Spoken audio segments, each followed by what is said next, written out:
اکابرین کا تقوی صرف کھانے پینے کی حد تک نہیں تھا، پوری زندگی تقوی پوری زندگی پر محیط ہوتا ہے، معاملات میں، معاشرت میں، عبادات میں، ہر چیز میں تقوی۔ سیدنا امام اعظم ابو حنیفہ رحمۃ اللہ علیہ، ان کو اللہ رب العزت نے کمال تقوی عطا کیا تھا، حیران ہوتے ہیں ان کے تقوی کے اوپر۔ واقعی وہ تقوی کے معاملے میں اپنے ہم اثر لوگوں سے بازی لے گئے تھے۔ ان کے تقوی کا معاملہ سن لیجئے۔ ایک بندہ مسئلہ پوچھنے آیا، حضرت میری بکری گم ہو گئی، بتایا کہ بھئی یہ کر لو، وہ چلا گیا۔ اب دوسرے بندے کو بلا کے پوچھا کہ بکری کی عمر کتنی ہوتی ہے؟ اس نے کہا جی بکری کی عمر ہوتی ہے اتنے سال۔ جتنے سال اس نے کہا اتنے سال بازار سے بکری کا گوشت خرید کر کھانا چھوڑ دیا کہ کہیں یہ وہ چوری کی بکری نہ ہو۔ اللہ اکبر کبیرہ، حیران ہوتے ہیں۔ کپڑے کی دکان تھی، ایک تھان اس میں تھوڑا عیب والا تھا، تو اپنے خادم کو بتا دیا کہ جب کوئی بندہ خریدے تو پہلے دکھانا کہ اس میں یہ عیب ہے، پھر وہ جتنی قیمت پہ خریدنا چاہے خرید لے۔ اس نے کہا جی بہت اچھا۔ اللہ کی شان، ایک دن آپ واپس تشریف لائے تو وہ تھان اپنی جگہ پہ نہیں تھا۔ پوچھا وہ کپڑے کا تھان کیا؟ اس نے کہا جی تھوڑی دیر پہلے بندہ آیا اور خرید کے گیا، تم نے بتایا تھا کہ اس میں عیب ہے؟ اس نے کہا نہیں۔ تو فرمایا کہ اس تھان کی کتنی قیمت؟ جتنی قیمت اس تھان کی بنی تھی پوری کی پوری اللہ کے راستے میں صدقہ کر دی، میرے لیے استعمال کی ضرورت نہیں۔ دکاندار کبھی ایسا بھی کرتا ہے؟ اللہ اکبر۔ اس زمانے میں لوگ مغرب کے وقت دکانیں بند کر دیتے تھے، بجلی تو تھی نہیں، چراغ ہوتے تھے۔ تو امام حنیفہ رحمۃ اللہ علیہ ایک دن ظہر کے بعد دکان بند کر کے آ رہے ہیں۔ کسی نے پوچھا کہ نعمان دکان جلدی کیوں بند کر دی؟ کہنے لگے کہ آج آسمان پر بادل ہیں، ابر آلود ہے، اور بادل کی وجہ سے روشنی ٹھیک نہیں ہوتی اور گاہک کو کپڑے کی صحیح کوالٹی کا پتہ نہیں چلتا۔ میں نے دکان بند کر دی کہ کوئی بندہ کم قیمت کپڑے کو بیش قیمت سمجھ کے خریدے گا تو میری وجہ سے کہیں دھوکہ نہ ہو جائے۔ چنانچہ ایک وقت بادشاہ وقت نے بڑا مجبور کیا کہ آپ چیف جسٹس بنے۔ آپ نے فرمایا نہیں۔ اس نے کہا اچھا اگر آپ نہیں بنیں گے تو آج کے بعد آپ کسی بندے کو فتویٰ نہیں بتائیں گے؟ فرمایا ٹھیک۔ اس پہ جان چھوٹتی ہے تو چلو ٹھیک ہے۔ اس کے بعد گھر تشریف لائے، اپنی بیٹی نے مسئلہ پوچھا کہ ابو اس میں مسئلہ کیا؟ فرمایا بیٹی میں کال دے چکا ہوں، اب مسئلہ اپنے بھائی سے پوچھ لو۔ تقوی اسے کہتے ہیں۔ ان کی زندگی کے واقعات پڑھیں، حیران ہو جائیں گے کہ وہ کتنا احتیاط فرماتے تھے۔ اللہ اکبر کبیرہ۔ ایک جگہ دھوپ پہ کھڑے ہوئے، چلچلاتی دھوپ، دوپہر کا وقت۔ کسی نے کیوں دھوپ میں کھڑے ہیں؟ میں کسی کا انتظار کر رہا ہوں۔ اس نے کہا اس دیوار کے سائے میں کھڑے ہو جائیں۔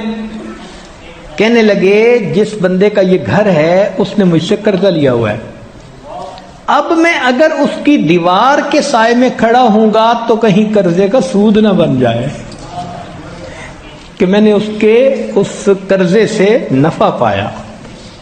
یا اللہ۔ اور اسی تقوی کی وجہ سے اللہ رب العزت کی طرف سے ان پر رحمتوں کی انتہا تھی۔ یہ چیز صحابہ رضی اللہ عنہم نے نبی علیہ السلام سے سیکھی۔ سیدنا صدیق اکبر رضی اللہ عنہ کو ایک غلام نے لا کر کچھ کھانے کو دے دیا، کھا لیا۔ بعد میں پتہ چلا کہ اس غلام نے زمانہ جہالت میں کوئی پھونک دم کیا تھا اور ان لوگوں نے اس کو آج اس کی وجہ سے کچھ دیا اور یہ لا کے مجھے کھلا گیا. تو سیدنا صدیق اکبر بہت پریشان ہوئے، چنانچہ پانی پیا، اتنا پیا کہ قے ہو جائے، قے ہوئی، پھر پانی پیا، ایک دو مرتبہ قے ہوئی مگر تسلی نہیں ہوئی کہ سب کچھ نکلا یا نہیں. پھر اپنے حلق میں انگلی ڈالی قے کرنے کے لیے. جب انگلیاں ڈال ڈال کے قے کر رہے تھے، تکلیف بھی ہو رہی تھی، تو دیکھنے والے نے کہا کہ امیر المومنین اتنی تکلیف پہنچا رہے ہیں. فرمانے لگے اگر مجھے پتا ہوتا کہ اس کھانے کا آخری ذرہ میری جان کے ساتھ نکلے گا میں پھر بھی اسے نکال دیتا. یہ تقوی صحابہ کرام میں تھا. اور وہاں سے پھر یہ اولیاء اللہ کی زندگی میں آیا. اور اس کے بغیر کوئی بندہ متقی بنے بغیر اللہ کا ولی بن نہیں سکتا. ولایت کا نور حاصل کرنا چاہے تو تقوی حاصل کرنا پڑے گا. پہلے وقت میں تو یہ تقوی بہت ہوا کرتا تھا، ہمارے اکابرین متقین تھے. چنانچہ ایک عالم بیٹھے تھے، ان کے پاس ایک بوڑھی عورت آئی. اس نے آ کے مسئلہ پوچھا، کہنے لگی کہ میں چاند کی روشنی میں سوت کاٹ رہی تھی رات کو، وقت کا حاکم گزرا اور اس کے لیے کندیلیں جلائی ہوئی تھیں، روشنی جلائی ہوئی تھی، لوگ آگے پیچھے روشنی لے کے چل رہے تھے. مجھے اس وقت دھیان نہ رہا، جتنی دیر وہ گزرا میں اپنا سوت کاٹتی رہی. اب مجھے احساس ہوا کہ میں نے تو حاکم کی روشنی میں سوت کاٹا، بتاؤ میرے لیے جائز ہے یا میرے لیے حرام ہے؟ تو انہوں نے کہا کہ تیرے لیے جائز نہیں ہے. اب بیٹا حیران کہ ابو نے کیسا فتویٰ دے دیا.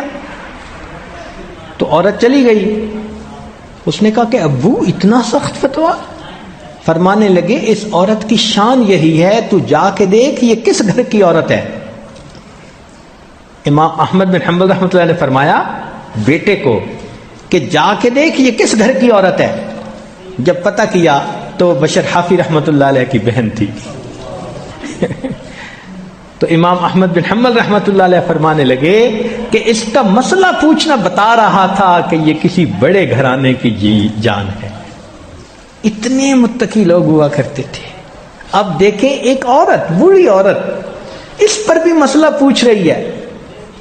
وہ خود تو چل کے کہیں نہیں نہ گئی، حاکم گزرا تھا، مگر حاکم کی روشنی سے ہم نے فائدہ لیا. اب بتاؤ یا اللہ. ہمارے قریب کے زمانے میں حضرت مرزا مظہر جانا رحمت اللہ علیہ بہت متقی، کھانے پینے میں بہت محتاط.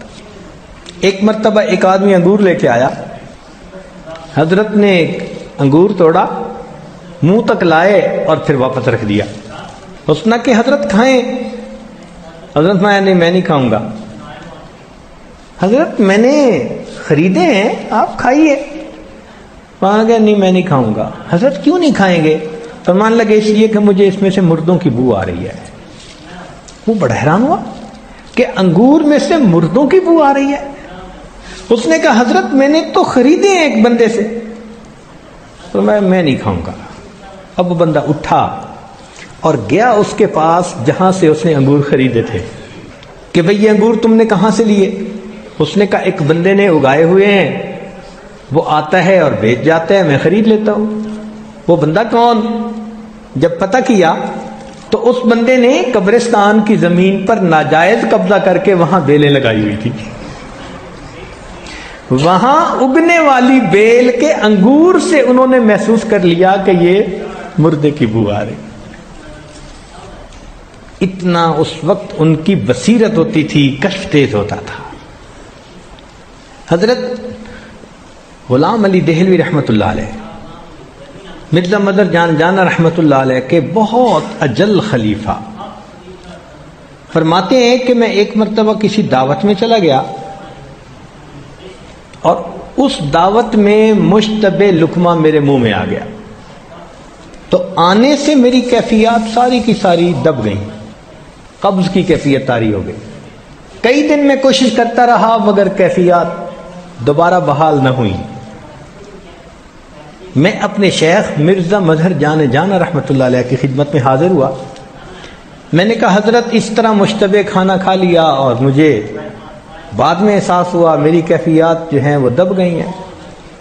حضرت نے فرمایا کہ روزانہ میرے پاس آیا کرو، میں تمہارے اوپر خصوصی توجہ ڈالوں گا۔ فرماتے ہیں ایک مرتبہ مشتبہ کھانا کھانے کا وبال یہ تھا کہ میں 40 دن ان کی صحبت میں گیا۔ حضرت ایسی توجہ ڈالتے تھے، ہاتھی پہ ڈالتے تو برداشت نہ کر سکتا۔ اس کے بعد اس لقمے کی ظلمت میرے سینے سے دور ہوئی۔ 40 دن کے بعد ہم نے کبھی کھانا کھاتے ہوئے دیکھا؟ یہ کھانا آیا کہاں سے ہے؟ حالانکہ یہ فرض ہے، شریعت میں فرض ہے کہ کھانا کھانے سے پہلے دیکھے یہ حلال ہے یا حرام ہے، یہ فرض ہے بندے پہ۔ ہمارے گھروں میں ہوتا ہے ٹریش کین، بس جو چیز ہے اس کے اندر ڈال دو۔ آج ہم نے پیٹ کو ایسا بنا لیا، ادھر کی چیز بھی ڈال لو اور ادھر کی چیز بھی ڈال لو، اور یہ نہیں سوچتے کہ اگر چیز دوسرے کی ہے پیٹ تو اپنا ہے نا، اور اس کا نقصان تو اپنے کو ہوگا۔ اس لیے کھانے پینے میں بہت احتیاط کرنے کی ضرورت ہے۔ حضرت مولانا احمد علی لاہوری رحمۃ اللہ علیہ فرمایا کرتے تھے کہ میرے پاس کوئی شخص 40 دن قیام کرے، میرے پاس کوئی شخص 40 دن قیام کرے اور اس قیام میں وہ کھانا میری مرضی کا کھائے۔ 40 دن قیام کرے اور 40 دن میں کھانا میری مرضی کا کھائے، اب اگر اس کے سینے میں ولایت کا نور نہ آئے تو میرا نام بدل دے۔ اس کھانے کا انسان کی روحانیت پہ اتنا اثر ہوتا ہے۔ چنانچہ ہمارے پردادا شیخ حضرت خواجہ فضل علی قریشی رحمۃ اللہ علیہ بہت متقی، بہت اتنا تقویٰ کہ حیران، بہت احتیاط فرماتے تھے، بہت زیادہ احتیاط فرماتے تھے، کھانے پینے میں بہت زیادہ احتیاط فرماتے تھے، یہاں تک کہ جب کہیں تبلیغی سفر پر نکلتے تھے تو اپنا کھانے کا سامان اپنے ساتھ رکھا کرتے تھے، کسی کے گھر سے نہیں کھاتے تھے۔ شرط ہوتی تھی کہ میں آپ کے ہاں ٹھہروں گا، کھانا میرا اپنا ہوگا، گھی، آٹا، دال، یہ چیز اپنے پاس ہوتی تھی۔ ایک خادم ہوتا تھا، بس وہ پکاتا تھا اور حضرت وہی تھوڑا سا کھانا کھاتے تھے۔ فرماتے تھے میں وقت تب دوں گا جب شرط یہ کہ کھانا میرا اپنا۔ یا اللہ! ان کے خلیفہ تھے حضرت خواجہ عبد المالک، چوک قریشی میں رہتے تھے۔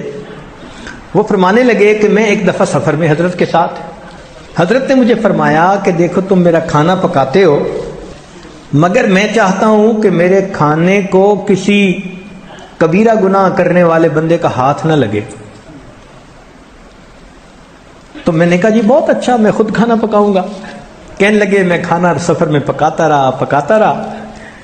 ایک دن کھانا پکایا اور میں نے دسترخوان حضرت کے سامنے بچھایا، اتنے میں وہ شہر کا جو کوئی کونسلر بڑا تھا وہ حضرت سے دعا کروانے آ گیا۔ تو صاحب خانہ نے اس کی رعایت کی کہ بھئی بہت ذمہ دار بندہ ہے، دور سے چل کے آیا ہے، تو اس نے بھیج دیا حضرت کے پاس، اور وہ حضرت کے پاس آ کر بیٹھا اور اس نے کہا حضرت دعا کر دیں، فلاں کر دیں، تو حضرت نے دعا کر دی۔ اب جب وہ چلا گیا تو کہتے ہیں کہ میں نے حضرت کے سامنے کھانا رکھا، حضرت نے کہا میں نے تو کھانا نہیں کھانا،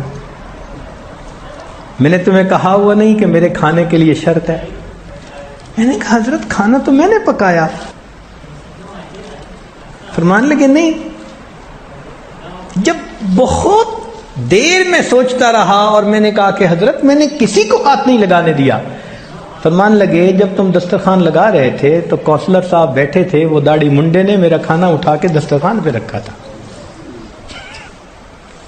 داڑھی منڈے شخص نے میرا کھانا اٹھا کے جو تم نے رکھا ہوا تھا وہ اٹھا کے دسترخوان پہ رکھا، میں اب کھانا نہیں کھاؤں گا۔ یا اللہ، ہماری سمجھ سے باہر ہے یہ چیز، لیکن ایسے بھی لوگ دنیا میں گزرے ہیں۔ اس کا نتیجہ کیا نکلا کہ ایک دن حضرت تشریف لائے تو بہت سارے لوگ آئے ہوئے تھے۔ حضرت کے ہاں 150 200 300 لوگ عمومی طور پر رہا کرتے تھے۔ بڑے بڑے اکابر، مولانا احمد علی ہر رحمۃ اللہ علیہ جیسے اکابر بھی وہاں جاتے تھے۔ ایک دفعہ حضرت تشریف لائے اور فرمانے لگے فقیرو، یہ الفاظ کہے فقیرو، پھر خاموش ہو گئے۔ اب لوگ سارے متوجہ کہ کیا کہتے ہیں، تو تھوڑی دیر خاموشی کے بعد کہنے لگے کہ یہ بتاؤ کہ اگر کوئی آدمی کہ پیٹ میں ہوا، ہاں ایک دن میرے پیٹ میں ہوا بند ہو گئی، نکلتی نہیں تھی، اور اتنی تکلیف کہ میں زمین کے اوپر لوٹ پوٹ ہونے لگ گیا، اتنی تکلیف تھی مجھے تو دن میں تارے نظر آنے لگ گئے، لگتا تھا میری جان ہی نکل جائے گی، اور میں لوٹ پوٹ ہوتا رہا۔ اب سارے حیران ہیں کہ یہ کوئی بتانے کی بات ہے جو حضرت صاحب سارے لوگوں کو بتا رہے ہیں کہ پیٹ میں ہوا بند ہو گئی اور نکل نہیں رہی تھی، اور میں لوٹ پوٹ ہو رہا تھا، اور مجھے تکلیف ہو رہی تھی، اور جان نکلنا نظر آ رہا تھا۔ حیران دیکھ رہے، اور حضرت کسی کو کھول رہے ہیں مجھے اتنی تکلیف، اور یہ بات کر کے فرمایا کہ بتاؤ جو بندہ اپنے پیٹ سے گندی ہوا کے نکلنے کا محتاج ہو وہ کوئی بڑا بول سکتا ہے؟ کہتے ہیں ساری جماعت حیران۔ جب یہ کہا کہ جو آدمی اپنے پیٹ سے گندی ہوا کے نکلنے کا محتاج ہو وہ کوئی بڑا بول سکتا ہے؟ تو سب نے کہا نہیں۔ فرمانے لگے تو اس لیے میں آج آپ کو تحدیث نعمت کے طور پر یہ سنا رہا ہوں کہ رات مجھے خواب میں نبی علیہ الصلوۃ والسلام کی زیارت نصیب ہوئی۔ نبی علیہ السلام نے ارشاد فرمایا فضل علی، جیسے متبع سنت جماعت تو نے تیار کی ہے، من حیث الجماعت دنیا میں موجود نہیں ہے۔ یہ الفاظ فرمائے۔ اللہ اکبر کبیرہ، یہ تقویٰ تھا ان کا، اللہ کے ہاں قبولیت تھی، فنا فی ذکر تھے، ایک ایک سنت دیہاتی نوجوان بوڑھوں کو بھی سکھایا کرتے تھے۔ سنت کا اہتمام اتنا تھا کہ ایک نابینا حافظ صاحب ان کے ہاں ٹھہرے ہوئے تھے۔ جیسے بہت سارے لوگ آتے ہیں تو خانقاہ میں ٹھہرتے ہیں، مدتوں سے ٹھہرے ہوئے تھے۔ اب ایک دن جمعہ کا دن تھا، مسجد کے اندر سرکنڈے کی چھت تھی، اور بھیڑوں نے وہاں ایک اپنا جگہ بنا لی تھی، اور وہ کبھی اس کو کاٹ دیتی تھی بھیڑ، کبھی اس کو کاٹ دیتی تھی، تکلیف تھی لوگوں کو۔ وہ حافظ صاحب کے ذہن میں خیال آیا کہ آج بھیڑوں کو یہاں سے بھگائیں۔ انہوں نے ایک لاٹھی لے کے اس کے اوپر کپڑا باندھا اور آگ لگوائی، اور سرکنڈے کی چھت، اور اوپر آگ جو بھیڑوں کو دکھائی تو وہ بھیڑیں تو کیا مرتی، چھت نے آگ پکڑ لی۔ اس زمانے میں جب 1 روپے کی بڑی قیمت ہوا کرتی تھی، مسجد کی چھت بھی جلی، گھروں کی چھت بھی، اور گھر کے حضرت فرماتے تھے کہ 30-40 ہزار روپے کا نقصان ہوا لوگوں کا۔ وہ بستی میں پھیل گئی آگ، ایک چھت سے دوسری تیسری۔ خیر حضرت کو پتہ چلا، آئے لوگ، پتہ کیا یہ کس نے کیا، جی وہ حافظ صاحب۔ تو حضرت خاموش ہو گئے، فرمایا اللہ کو ایسے ہی منظور تھا، مقدر میں ایسا ہی تھا۔ تیسرا دن ہوا تو ایک آدمی بیٹا ہوا اور وہ مٹھائی لے کے آیا، حضرت میرے ہاں بیٹا ہوا اور میں خوشی کی وجہ سے ان سب سالکین کے لیے مٹھائی لایا ہوں. تو حضرت نے وہ مٹھائی لوگوں میں بھی تقسیم کی اور اس میں حافظ صاحب کو پوچھا وہ کدھر ہیں بھائی؟ ان کو تو نظر نہیں آ رہے. حضرت نے ان کی مٹھائی اپنی چادر کے کونے میں باندھ لی. اچھا جب ملیں گے تو میں ان کو دوں گا. محبت اتنی، اتنا نقصان پرواہ نہیں. مٹھائی تقسیم کی، ان کا نام لیا، پوچھا وہ کہاں ہیں؟ ان کا جی ابھی تو موجود نہیں ہے. تو 2 دن 3 دن گزر گئے، اب وہ حافظ صاحب مل نہیں رہے. تو وہ تو اصل میں آگ لگنے کے بعد وہاں سے قریبی ایک بستی میں جا کے چھپ گئے تھے. اللہ کی شان، ایک بندے نے جا کے حافظ صاحب کو بتایا کہ حافظ صاحب آپ یہاں چھپے ہوئے ہیں اور حضرت صاحب تو 3 دن سے آپ کی مٹھائی اپنی چادر کی کونے میں باندھے پھرتے ہیں.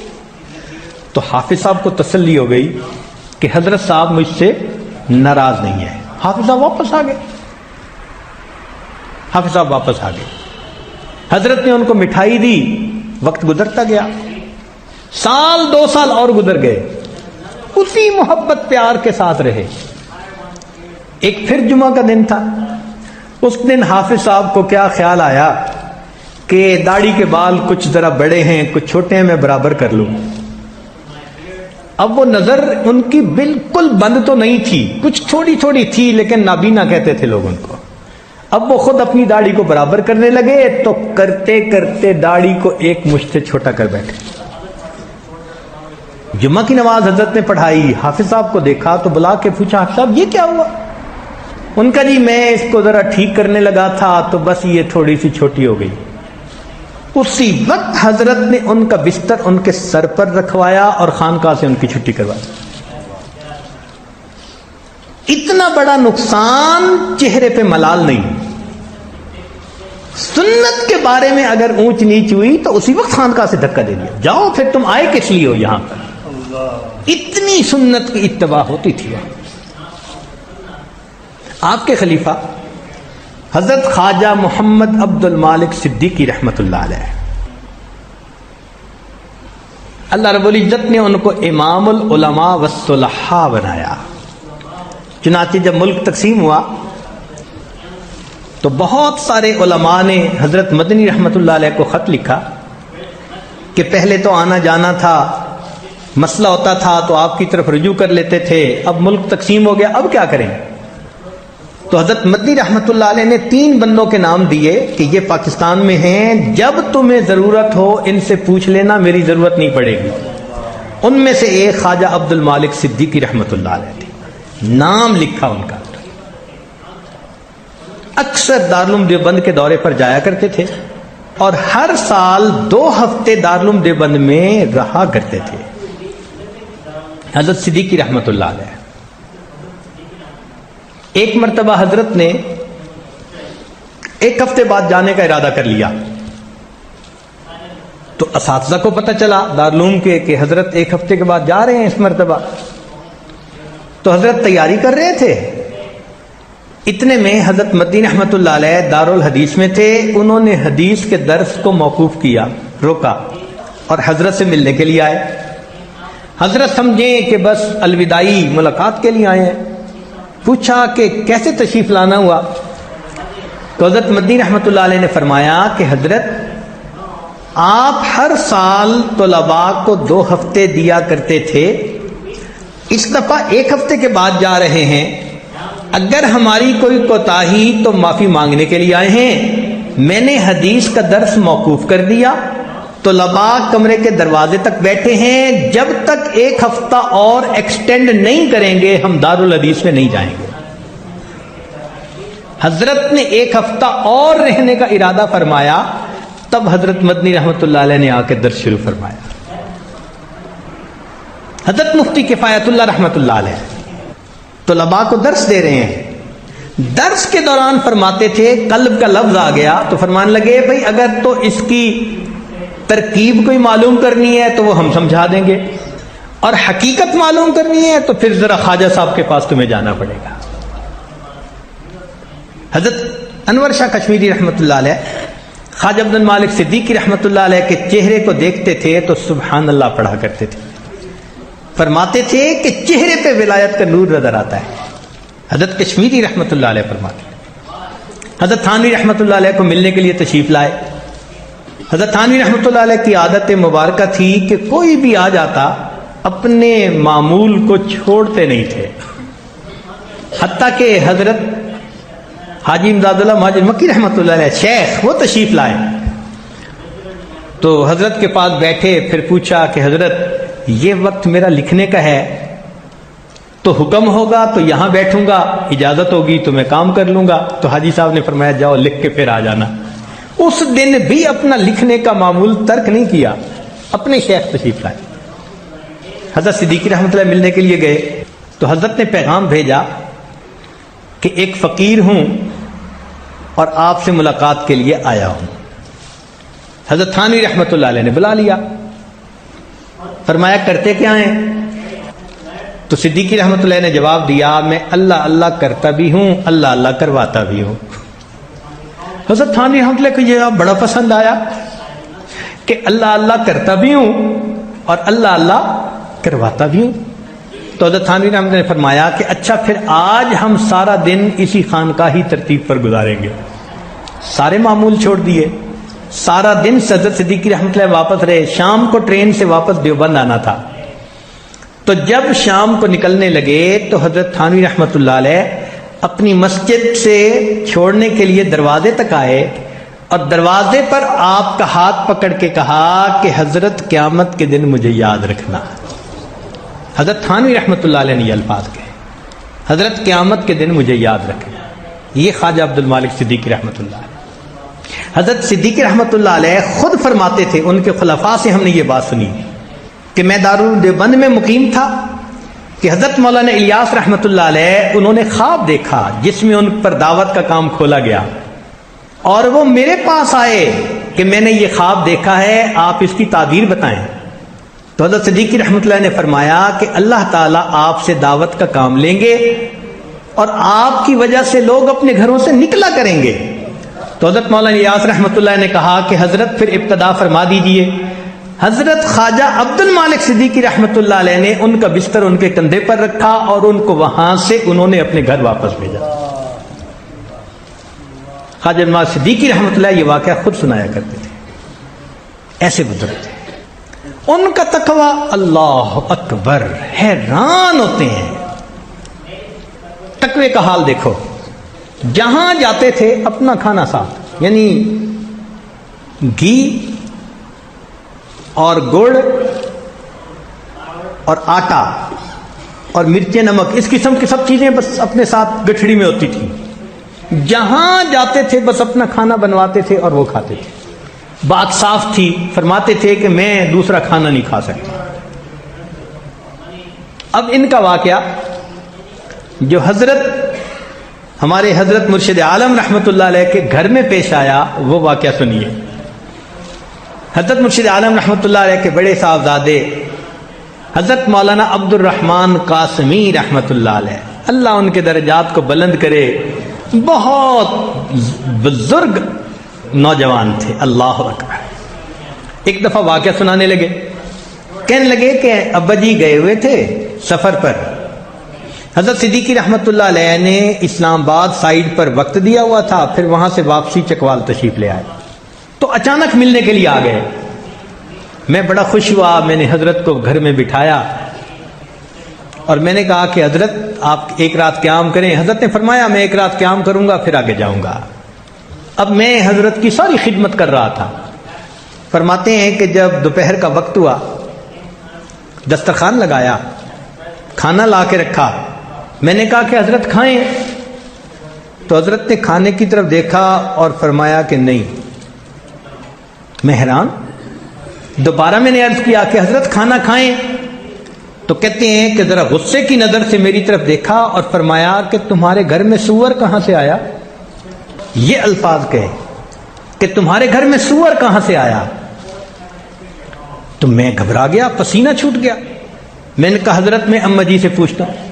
کہتے میں اندر گیا، میں نے اماں جی سے کہا حضرت کھانا نہیں کھا رہے اور حضرت فرما رہے ہیں تمہارے گھر میں سور کہاں سے آ گیا. کہتے اوہو، والدہ صاحب نے سر پکڑ لیا، مجھے خیال نہ رہا یہ میری ہمسائی 1 سال سے میرے پیچھے پڑی ہوئی تھی، جب کبھی تمہارے پیر صاحب آئیں گے تو 1 وقت کا کھانا میں پکاؤں گی۔ ہمسائیگی میں تالیف قلب کی وجہ سے میں نے اسے کہہ دیا تھا، تو یہ کھانا تو ان کے گھر کا پکا ہوا ہے۔ پتہ چلا کہ ان کے خاوند کی نوکری تو ٹھیک تھی، لیکن پیسے اس نے بینک میں سود کے اکاؤنٹ میں رکھے ہوئے تھے، یہ سور آیا ہوا تھا۔ پھر والدہ صاحبہ نے الگ کھانا بنایا اور وہ حضرت صدیقی رحمۃ اللہ نے کھایا۔ اتنا تقویٰ تھا، سبحان اللہ۔ چنانچہ حضرت صدیقی رحمۃ اللہ ایک چھتری ہمیشہ سر پہ رکھتے تھے، ہاتھ میں رکھتے تھے، سردی گرمی ہر وقت۔ اب لوگ بڑے حیران کہ بھائی گرمیوں میں تو چلو دھوپ سے بچنے کے لیے، سخت سردی میں بھی چھتری ساتھ، ایسے لگتا تھا جیسے جزو بدن بنی ہوئی ہے۔ تو ایک عالم نے پوچھا کہ حضرت سردی میں آپ نے یہ چھتری کیوں رکھی ہوئی ہے؟ تو حضرت عوام الناس کو ٹال دیتے تھے، علماء کو بتا دیتے تھے۔ تو جب اس عالم نے پوچھا نا کہ حضرت یہ چھتری کیوں رکھی ہوئی ہے، فرمایا کہ میں نے دھوپ سے بچنے کی نیت سے نہیں رکھی ہوئی، بلکہ میں اسے اپنے سر پہ رکھتا ہوں، جب کبھی دائیں طرف سے کوئی غیر محرم دور سے آ رہی ہوتی ہے تو میں اس چھتری کو یوں کر لیتا ہوں، اور بائیں طرف سے آتی ہے تو چھتری کو یوں کر لیتا ہوں، میں غیر محرم کا کپڑا بھی نہیں دیکھتا۔ تقوی اسے کہتے ہیں۔ اور پھر نظر کی اس عبادت کا اجر کیا ملا؟ جو اللہ کا وعدہ کہ جس نے غیر سے اپنے نظر کی حفاظت کی، میں اسے عبادت کے اندر لذت عطا فرماتا ہوں۔ اکوڑا خٹک مدرسہ بہت بڑا مدرسہ ہے، حضرت وہاں تشریف فرما تھے تو حضرت کو امامت کے لیے کہا گیا۔ حضرت امامت کے مصلی پہ کھڑے ہوئے، مکبر نے تکبیر کہہ دی، اور تکبیر کے تھوڑے سے وقفے کے بعد حضرت نے تحریمہ باندھی۔ اب علماء ساتھ تھے، چونکہ حضرت کے تقریباً 300 خلفاء سارے کے سارے مفتی، علماء، قراء، محتمم حضرات ہوتے تھے، اس لیے امام العلماء کہا جاتا تھا۔ تو علماء کا مجمع تھا۔ تو ایک عالم نے پوچھا کہ حضرت وہ اقامت جب کہی گئی تو اس کے کچھ دیر کے بعد آپ نے تحریمہ باندھی، طبیعت ٹھیک تھی، خیریت تھی؟ تو حضرت نے فرمایا، ہاں مولانا، آپ مولوی لوگ ہیں، آپ لوگوں کی کیفیت تو ہر وقت بنی ہوئی ہوتی ہے، میں تو فقیر آدمی ہوں، مصلی پہ کھڑا ہوتا ہوں، جب تک سامنے بیت اللہ نظر نہیں آتا میں تکبیر کی نیت نہیں باندھا کرتا، میں نماز کی نیت نہیں باندھا کرتا۔ اللہ اکبر۔ غیر محرم سے نظر بچانے کے یہ انعام ملا، اللہ نماز کے اندر ایسی کیفیت دے دیتے تھے۔ تو یہ تقوی ولایت کے حصول کے لیے شرط ہے۔ ہم بھی اگر چاہتے ہیں کہ ہمارے دل میں ولایت کا نور آئے تو پھر ہمیں بھی اس کا خیال رکھنا پڑے گا۔ کسی پل سے پانی گزرتا ہے، یہ تقوی میں اختیار کرنا پڑے گا۔ جتنا زیادہ کریں گے اتنا زیادہ ولایت کے درجات، کھانے میں، پینے میں، معاملات میں، ہر چیز میں۔ ابراہیم ادم رحمۃ اللہ علیہ اپنا واقعہ لکھتے ہیں، فرماتے ہیں کہ میں ایک رات مسجد میں تھا اور میرے پاس کوئی بستر نہیں تھا، تو ایک صف کے اندر میں لپٹ گیا، صف کے اندر۔ اب میں رات کو سویا ہوا تھا تو اچانک کچھ بزرگ آئے مسجد کے اندر، انہوں نے آ کے مجلس شروع کی۔ تو مجلس میں سے ایک بڑے جو تھے، ان میں سے ایک جو تھے، وہ کہنے لگے کہ یہاں کوئی ہمیں غیر محسوس ہو رہا ہے، مسجد میں محسوس کر لیا ہوگا نا۔ تو جو ان کا بڑا تھا وہ کہنے لگے ہاں یہ ادم کا بچہ سویا ہوا ہے اور یہ ولایت کا متلاشی ہے، اور اس کو ولایت کیسے مل سکتی ہے؟ اس نے فلاں بندے کی کھجور بغیر اجازت کے کھائی ہوئی ہے۔ اس کو ولایت کیسے مل سکتی ہے؟ اس نے فلاں بندے کی کھجور بغیر اجازت کھائی ہوئی ہے۔ کہتے ہیں میں سہم گیا، پڑا رہا، صبح اٹھا مجھے یاد آیا کہ چند دن پہلے میں نے اس بندے سے کھجوریں خریدی تھیں، جب کھجوریں لے کر جانے لگا تھا تو ایک کھجور نیچے گری ہوئی تھی، میں نے خود گمان کیا کہ میری گری ہے، وہ میری نہیں تھی، وہ دکاندار کی تھی۔ اور میں نے چونکہ اس کو کھایا تھا وہ بغیر اجازت، کھانے کی وجہ سے میری ولایت رکی ہوئی تھی۔ کہتے ہیں کہ میں نے وہ کھجور کے پیسے اس کو واپس دیے اور اللہ نے مجھے ابدال کا رتبہ عطا فرما دیا۔ تو ولایت کے لیے کچھ قربانی دینی پڑتی ہے۔ ہم تو کبیرہ کو چھوڑنے میں ابھی پھنسے ہوئے ہیں، اور اللہ والے اتنا تقویٰ کہ ذرا شبہ ہو جائے اس کو بھی چھوڑ دیتے تھے۔ تو ہمت سے کام ہم لیں۔ رمضان مبارک کے یہ روزے ہمیں یہی تقویٰ سکھانے کے لیے آئے ہیں۔ کتب علیکم الصیام کما کتب علی الذین من قبلکم لعلکم تتقون۔ تو ان مبارک راتوں میں اللہ رب العزت سے یہ نعمتیں مانگیے کہ اے اللہ ہمیں بھی تقویٰ کی یہ نعمت عطا فرما، وہ دل عطا فرما جو شریعت کے بارے میں اتنا محتاط ہو کر زندگی گزارنے والا ہو۔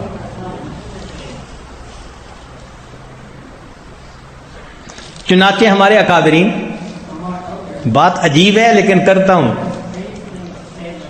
کتابوں میں پڑھی ہے، ہمارے اکابرین بیٹی کا رشتہ جب کرنے لگتے تھے تو پرپوزل لانے والوں کو بیٹی کے عیب بھی بتا دیا کرتے تھے کہ بھئی تم رشتہ لے کے تو آئے ہو، ہماری بیٹی کے اندر غصہ بہت ہے، ہماری بیٹی کام میں سست ہے، جو کوئی ہوتا ہے بچی کے اندر، وہ بچی کے عیب لڑکے والوں کو پہلے بتا دیتے تھے تاکہ معاملات کے اندر صفائی رہے۔ یا اللہ، ہم حیران ہوتے ہیں، اللہ اکبر کبیرہ، اس کو تقویٰ کہتے ہیں، اتنی معاملات کی صفائی۔ چنانچہ ایک بزرگ گدھا بیچ رہے تھے مارکیٹ میں کھڑے، تو ایک آدمی آیا، کہنے لگا جی کہ یہ گدھا آپ کو پسند ہے؟ تو جواب میں کہنے لگے پسند ہوتا تو بیچتا کس لیے؟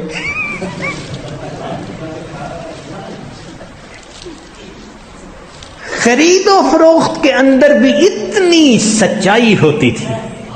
اللہ، یہ دین کیا حسین ہے، کتنا خوبصورت ہے۔ ہم سب اگر دین پر عمل کرنے لگ جائیں تو اللہ کی قسم جنت کا مزہ آنے لگ جائے۔ اتنی صفائی معاملات کی، اتنی خیر خواہی ایک دوسرے کی، اللہ اکبر کبیرہ۔ حضرت ابو درداء رضی اللہ تعالیٰ عنہ، وفات کا وقت قریب تھا، طبیعت ذرا خراب تھی، تو اپنے اونٹ کے قریب سے گزرے ابو درداء رضی اللہ تعالیٰ عنہ۔ اسی دن آپ کی وفات ہوئی تھی، یعنی بس وفات سے تھوڑی دیر پہلے کی بات ہے۔ ان کو فیل ہو رہا تھا کہ بس آج something is going to happen. تو اپنے اونٹ کے قریب کھڑے ہوئے تو اونٹ کو کہنے لگے کہ مجھے امید ہے تم قیامت کے دن مجھ سے جھگڑا نہیں کرو گے، میں نے تمہاری طاقت سے زیادہ کبھی تم پر بوجھ نہیں ڈالا۔ اپنے اونٹ کو کہا۔ یا اللہ، کیسے حضرات تھے! یہ دین مومن کو کیسا بنا دیتا ہے، کیسا صاف ستھرا زندگی گزارنے والا۔ اس لیے جو انسان گناہوں سے بچتا ہے، اللہ رب العزت کی نظر میں وہ بڑا جو ہے وہ عبادت گزار بن جاتا ہے۔ نبی علیہ السلام نے ایک اعرابی کو فرمایا، اتق المحارم تکن اعبد الناس۔ تو ہمیں یہ چاہیے کہ ہم اپنے گناہوں کو چھوڑیں، بلکہ گناہوں کے ساتھ مشتبہ چیزیں جو دل کو کھٹکے ان کو بھی اللہ کے لیے چھوڑ دیں۔ الحلال بین والحرام بین وبینہما مشتبہات، حلال بھی واضح، حرام بھی واضح، درمیان میں مشتبہات، جو ان کو اللہ کے لیے چھوڑ دیتا ہے وہی متقی ہوتا ہے۔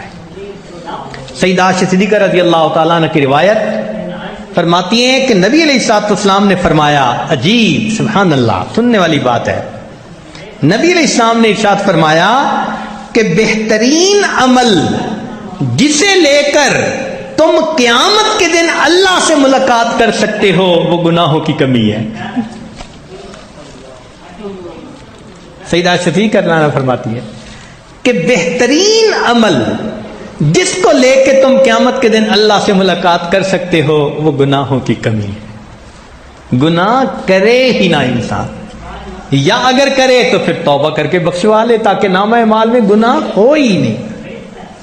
اس لیے ایک بزرگ فرماتے تھے کہ ایک کبیرہ گناہ کو چھوڑنا میری نظر میں 500 نفلی حج کرنے سے زیادہ بہتر ہے۔